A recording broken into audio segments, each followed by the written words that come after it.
2024-এ trash hour চ্যানেলটা শুরু করার আগে এরকম প্রচুর মুভিজ দেখেছি যেগুলোর রিভিউ নিজের মতো করে খাতায় লিখে রাখতাম। সেই পুরনো খেরোর খাতা থেকে বের করে আনা বাংলা সিনেমার এক দুষ্প্রাপ্য সৃষ্টি ডক্টর বক্সির পরিচালক সপ্তাশ্য বসু, এবং এখানে মুখ্য চরিত্রে অভিনয় করছেন শুভশ্রী গাঙ্গুলি, পরমব্রত চট্টোপাধ্যায় এবং বনি সেনগুপ্ত, যদিও ওনারটা এক্সটেন্ডেড ক্যামিও বললেই চলে।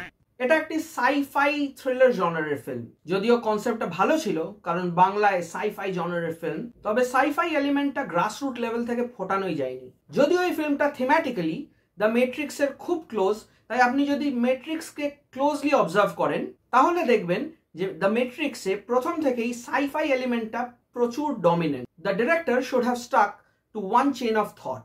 Apparently he became very confused and erratic. বাংলার প্রচুর ডিরেক্টরদের একটা ইনহেরেন্ট প্রবলেম দেখলাম, যে অডিয়েন্স যদি কনফিউজ হয়ে যায়, they feel very satisfied and proud that yes, আমি একটা হাই এন্ড ইন্টেলেকচুয়াল কনসেপ্টের ফিল্ম বানাতে পেরেছি। This should not be the case. প্রচুর নন লিনিয়ার ফরম্যাটের ফিল্মস আছে যেগুলো হাইলি সাকসেসফুল অ্যান্ড ক্রিটিক্যালি অ্যাক্লেইমড, যেমন Inception, the Prestige, pulp fiction, kill bill, etcetera.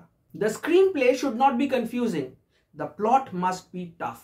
Simple story के complicated भावे present करे audience के confuse करा is not an achievement.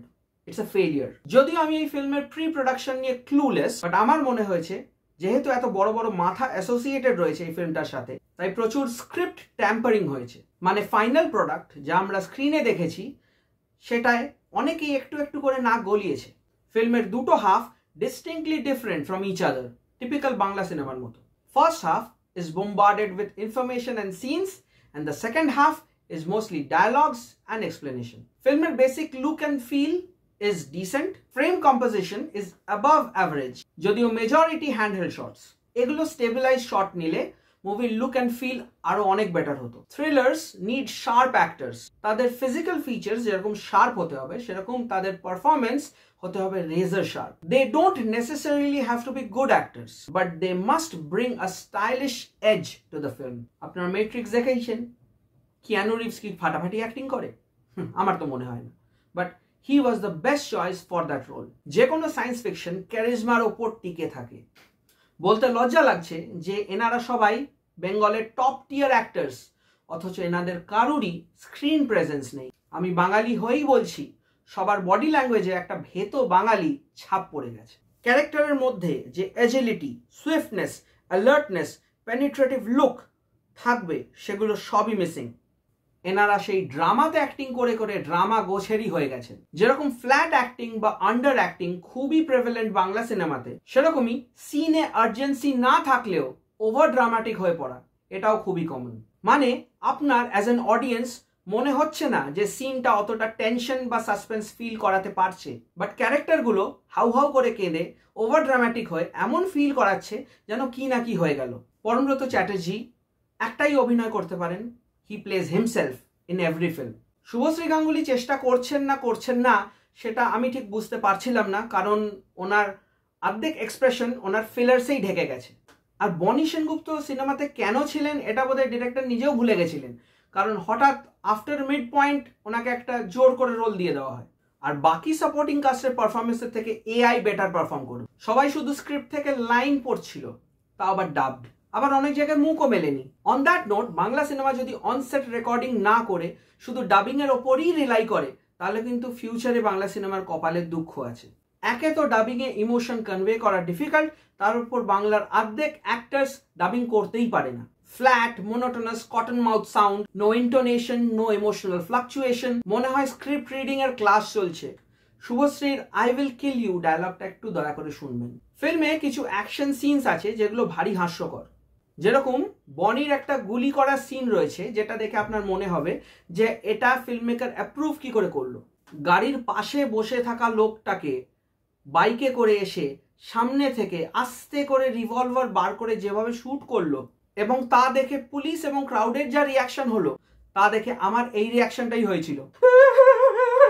একটা স্টেজে ডান্স রয়েছে একটা গানের ওপর, যেটা দেখলে আপনি ইজিলি বুঝতে পারবেন যে the dancers are not in sync with each other. Actually এত বছর আগে সিনেমাটা দেখেছি যে এডিটস অ্যান্ড বিজিএম এর আসপেক্টগুলো সত্যি আমার মনে নেই।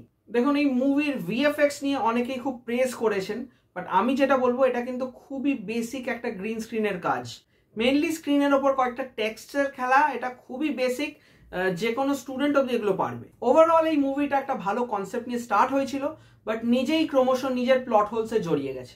প্রচুর প্লট হোলস রয়েছে, সেগুলো সব তো আর বলা যাবে না, বাট কয়েকটা আমি স্পয়লার না দিয়ে বলতেই পারি। একটা সিন রয়েছে যেখানে শুভশ্রীর ঘরে ফটোগ্রাফারটা শুয়ে থাকে বেডে, এবং পরবর্তীকালে তার কি হলো, কোথায় গেল, এটার কোনো এক্সপ্লেনেশনই পাওয়া যায় না। ডিরেক্টর সিম্পলি ওটা ভুলে গেলেন। যদি এটা ভার্চুয়াল রিয়ালিটি, অগমেন্টেড রিয়ালিটির concept, still it needs some sort of explanation. Virtual reality বা অগমেন্টেড রিয়ালিটি এই কনসেপ্টটা খুব ক্লেভারলি ইউজ করা হয়েছে প্লট ডিভাইস হিসেবে। মানে যেখানে এক্সপ্লেনেশন দেওয়া যায়নি সেখানে অগমেন্টেড রিয়ালিটি থোপে দেওয়া হয়েছে অ্যাজ অ্যান এক্সপ্লেনেশন। যে মেয়েটা ছুরি নিয়ে অ্যাটাক করতে গেল সে কিন্তু ডক্টর বক্সির ইনস্ট্রাকশন অনুযায়ী কাজ করছিল। Then why she went rogue and why Subhashree had to interfere, এটার explanation I don't think film মেকারের নিজের কাছেও আছে। All throughout the film Parambrata যে পয়েন্ট অফ ভিউ থেকে সবার উপর চোখ রাখছিল, সেই পয়েন্ট অফ ভিউ অ্যাঙ্গেলটা যখন আমরা দেখছি স্ক্রিনে, এটা কোনোভাবেই কিন্তু সাইফাই ওয়াইব ক্যারি করছে না। আপনারা যদি ম্যাট্রিক্স দেখেন, যেহেতু এটা ম্যাট্রিক্সের সাথে ডিরেক্টলি রিলেটেড, ওখানে দেখবেন যে নাম্বারসগুলো স্ক্রিন দিয়ে আসছিল যাচ্ছিল, তখন you are understanding that something is going on, there is a reality beyond what we can see. এখানে কিন্তু পাতি মনে হবে আপনার একটা মানে ক্যামেরা, মানে they are looking straight into the camera, সেই ক্যামেরাটাই একটা পয়েন্ট অফ ভিউ প্রেজেন্ট করছে, উইচ মেক্স নো সেন্স। ফিল্মের যদি প্লট হোলস আর এরকম মিস্টেক্স তুলে ধরি প্রত্যেকটা, দেন কিন্তু ফিল্মের লেন্থের থেকে বড় এই রিভিউর লেন্থ হয়ে যাবে। ফিল্মের টেনশন কম, ড্রামা এবং ডায়ালগস অনেক বেশি হয়ে গেছে। The dialogues are really amateurish, like I will kill you, game is on. The behavior and reaction of the characters are really unrealistic. যদিও এটা VR বা অগমেন্টেড রিয়ালিটির ভেতর হচ্ছে, তা প্রত্যেকটা ক্যারেক্টারের মোডাস অপারেন্ডি দেখলে আপনার হাসি পাবে। বেসিক স্ক্রিন প্লে দেখলে আপনি বুঝতে পারবেন খুবই চাইল্ডিশ পার্সপেক্টিভ থেকে লেখা হয়েছে। শাশ্বত ক্যারেক্টার কে, কি করে, কোথা থেকে এলো, কোথায় গেল, কেনই বা তাকে দেখানো হলো, এগুলো কোনোটাই প্রপার এক্সপ্লেনেশন দেওয়া হয়নি ফিল্মে। পরমব্রত কে, কেনই বা সে ডক্টর বক্সি হলো, তার জব প্রোফাইল কি, সে গভর্নমেন্টের সাথে কিভাবে অ্যাসোসিয়েটেড, এই সব ব্যাপারটাই ফিল্ম মেকার হালকা করে ছুঁয়ে বেরিয়ে গেলেন। ফিল্মটা দেখলে আপনি এটা বুঝতে পারবেন যে একজন ভালো মেকআপ আর্টিস্টকে নিউড লুক দিতে বললে সে আপনাকে একটা নিউড লুক দেবে, আর একজন বাজে মেকআপ আর্টিস্টকে নিউড লুক দিতে বললে সে আপনাকে নিউড করেই ছেড়ে দেবে। এখনো মুভিটা কোনো ওটিটিতে আসেনি, এলে নিশ্চয়ই দেখবেন এবং জানাবেন আপনাদের ওপিনিয়নটা কি। আর যদি মুভিটা অলরেডি আপনারা দেখে থাকেন তাহলে ডেফিনেটলি কমেন্ট সেকশনে জানাবেন যে আপনাদের কেমন লেগেছিল। এই ছিল আমার review on doctor Bakshi. Overall it's a average film with a good concept but a failed execution. আপনাদের যদি এই ভিডিওটা ভালো লেগে থাকে তাহলে ডেফিনেটলি একটা লাইক, শেয়ার আর সাবস্ক্রাইব করে দেবেন। আপনাদের কোনো ওপিনিয়ন, সাজেশন বা কমেন্টস থাকলে সেটা ডেফিনেটলি কমেন্ট সেকশনে জানাবেন। You can always DM me directly on my Instagram account. আপনারা দেখছিলেন থ্রাশ আওয়ার, আমি আপনাদের হোস্ট টম থ্রাশ। দেখা হচ্ছে পরের ভিডিওতে।